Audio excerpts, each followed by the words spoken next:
Mega Everything. The epigraph for this poem is from War Pigs by Black Sabbath.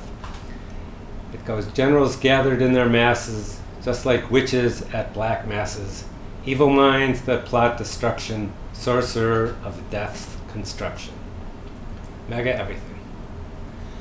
The kid with stringy blonde hair and torn Megadeth t-shirt plagiarized song lyrics in his poem. Black Sabbath, I said. In my tiny gray office, he idly kicked the metal desk, not meeting my eyes, but then he never did. 1972, Michigan State Fairgrounds. Black Sabbath ripped through the sharp muffle of Paranoid on the distant stage while I guzzled malt liquor from quart bottles on a gloomy Saturday afternoon. Ozzy stalking on stage scared me in a familiar Detroit way, like a biker gang crashing a high school party. I shook it off, raised my fist. He said turning in the lyrics was a test but would go no further. Had I passed?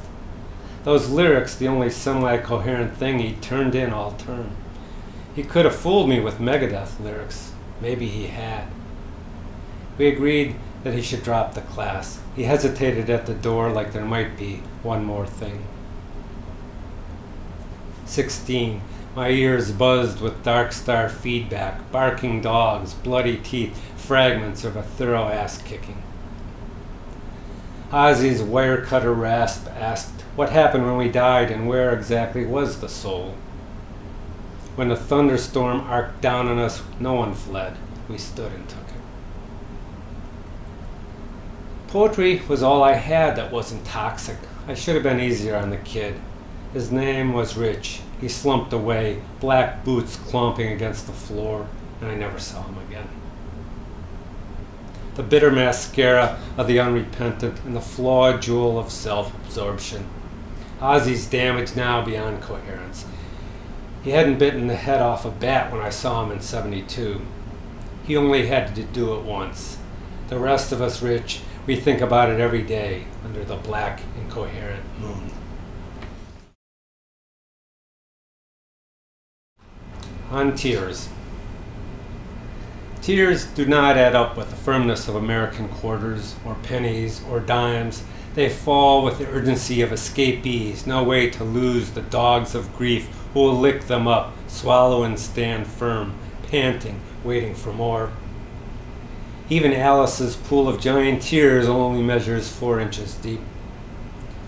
What if we all met in mourning and shed our tears into a large hole and created a great New Salt Lake?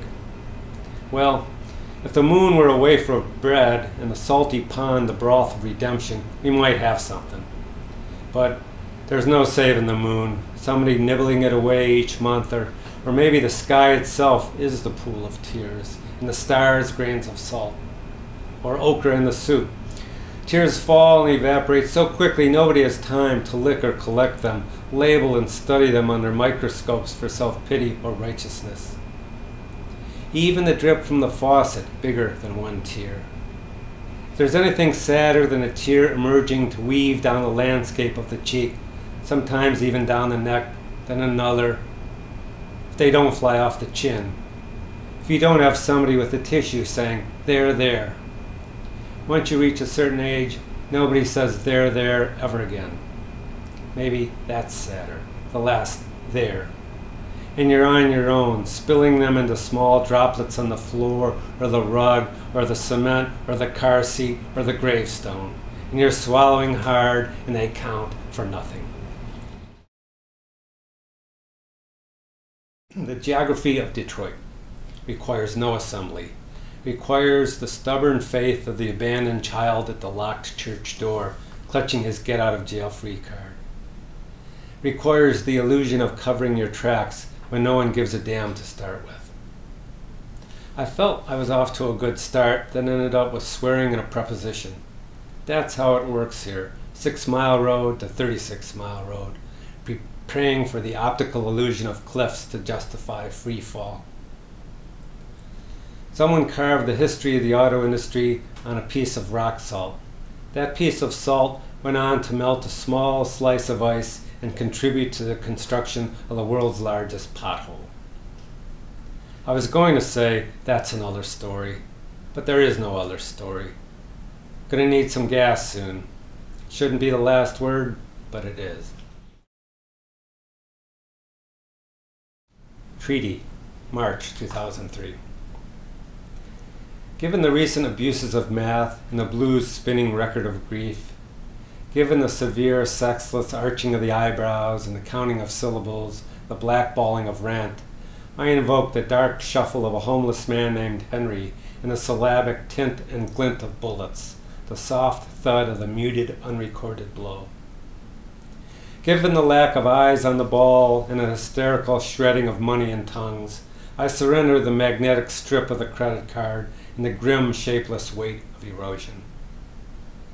Given the party of the first part is keeping the rest of us awake with its jolly, smug lip service, I pledge the service of my lips to love and sinful pleasure.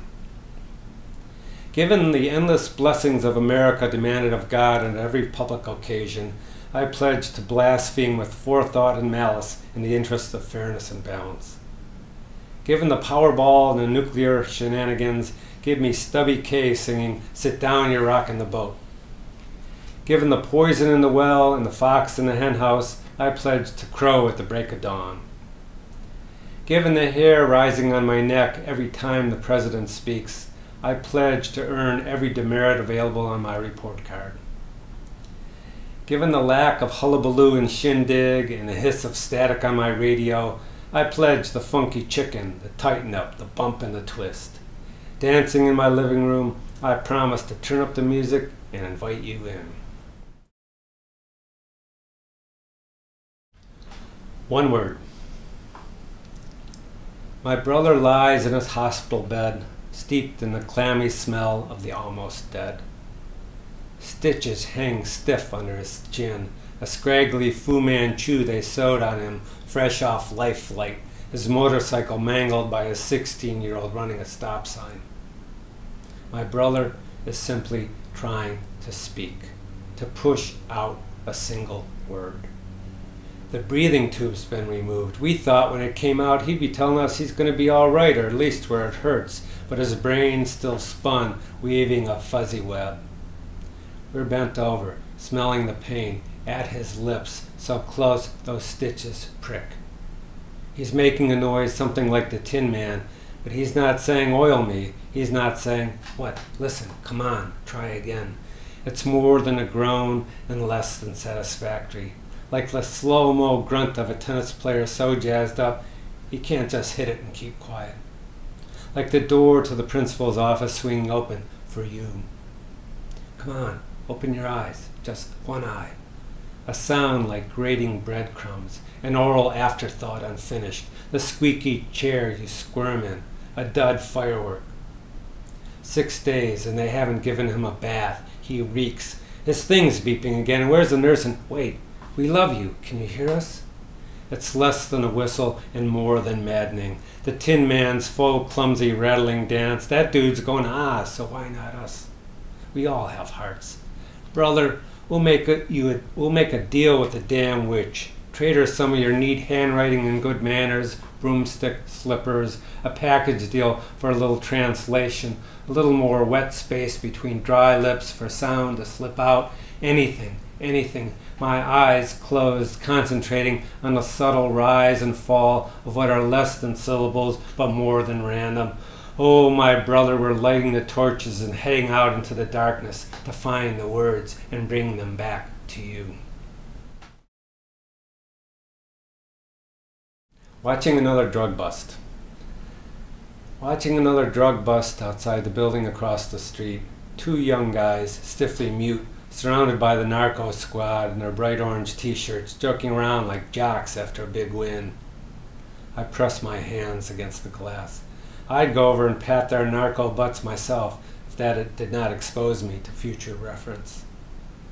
The police on my side at last, against the short guy with the green hat and the fat guy with the limp, and the guns removed from their waistbands and the plastic bags full of product. Beside me, my kids gawk out the window. Just like on TV, my son says. Show's over, I say. When we see the same guys out front while we're waiting for the school bus a week later, The kids say nothing. I yank weeds from sidewalk cracks in gray dawn light. Hoping for a rerun? A commercial for the system? I'm out of smart remarks, my brave front slumping. When the bus arrives, they ascend and take their seats.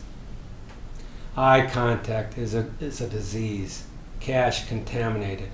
Future chalk outlines, smudged cartoons, blurred signatures of what's acceptable in a court of law. Laughable. Okay, I've gone too far. Okay, I've not gone far enough. Hat and limp, open for business. Product available. Morning sunshine. Gonna be a hot one, eh? Eh? What are you looking at? I do a quick dance up the driveway. Only God can describe it. If he's got his eyes open this early.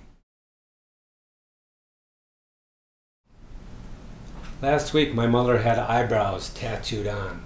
She asks how they look. She's legally blind. I could tell her anything. It's been raining all day. Shame's mad swirl circling the house. No more cigarettes, coffee, no more booze. You've got to keep going, I tell her. I could be Annie in her cute red curls. You can bet your bottom dollar. Pretty soon I'll be tap dancing on a coffee table or up in my old room crying. She's fingering the earphones for her books on tape machine. She's been saving up things to tell me. She ticks them off like the giant grocery list graffitied to her fridge. I've collected scraps of her old handwriting, the graceful swirls of confidence, 75 years of good vision.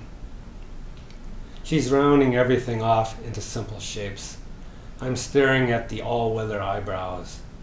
A cartoon looking for the punchline.